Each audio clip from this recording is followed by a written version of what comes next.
श्रियकान्ताय कल्याणनिधये निधयेतिनाम् श्रीवेङ्कटनिवासाय श्रीनिवासाय मङ्गलम्।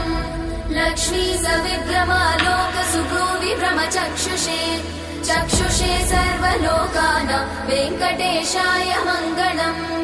श्रीवेङ्कटाद्रिशृङ्गाग्रमङ्गलाभरणाङ्ग्रये मङ्गलानां निवासाय श्रीनिवासाय मङ्गलम्।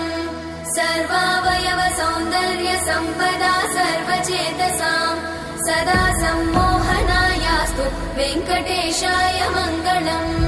नित्याय निरवध्याय सत्यानन्द चिदात्मने सर्वान्तरात्मने श्रीमद् वेङ्कटेशाय मङ्गलम्।